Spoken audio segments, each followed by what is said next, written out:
This week in Hopewell Culture Archaeology. Profile excavation of the post holes featured within the Great Circle at Hopewell Mound Group begins to reveal interesting possibilities about the fate of the posts that once stood on site over 2,000 years ago. Were these posts that once stood in these spots burned down, or were they physically removed?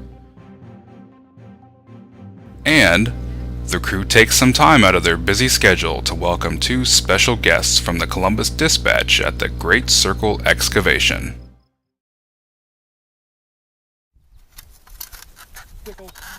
The beginning of the week saw a shift in work towards profiling the spot of the two post holes within the Great Circle. Ranger Tom Engberg speaks with Dr. Brett Ruby about the progress of the post hole profile excavation and what they've learned from their work. Ranger Tom Engberg back at Hopewell Mound Group. The Great Circle excavation continues, here with an update with park archaeologist Dr. Brett Ruby, who's going to update us on the progression of the post excavation within the Great Circle. Dr. Ruby? Yes, so this week we focused on cross-sectioning these post features, excavating these small windows down and cross-sectioning each of the posts so that we can see what they look like in profile and see just exactly how deep they are. And what we've learned is that each of these posts was excavated, they're about 2.5 feet across at the top and almost 4 feet deep to the base of the pit that was excavated to place the posts. Is there any evidence of any kind of burning when you were profiling these? No, actually we saw no evidence that these posts were burned. In fact, it looks like the posts were pulled and the post holes were intentionally filled back in. We can see in the profile here the outline of the maximum excavation for the pit, and then within it there's a series of zones, bands that run across. There's a dark band, a lighter band, another dark band, a light band, a dark fill unit there.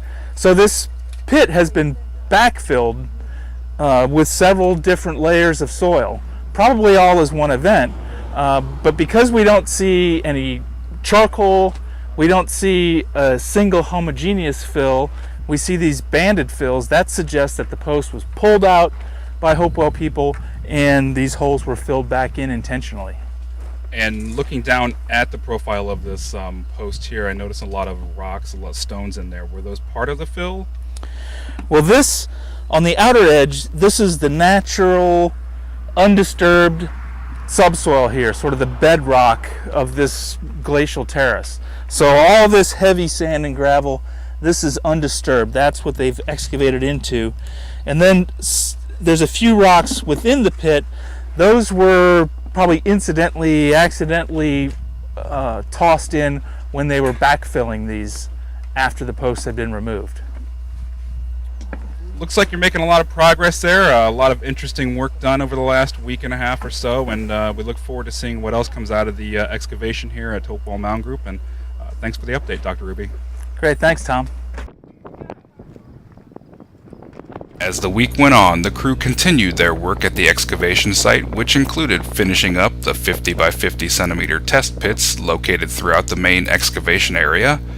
Midweek, they were paid a visit by reporter Mary Beth Lane and photographer Tom Dodge of the Columbus Dispatch. The two were on site to take pictures and to learn about the excavation going on at the Great Circle at Hopewell Mound Group. Dr. Ruby and the crew spent some time with the two as they compiled their story. You can read the article in the Monday, June 23rd edition of the Columbus Dispatch, either in print or online.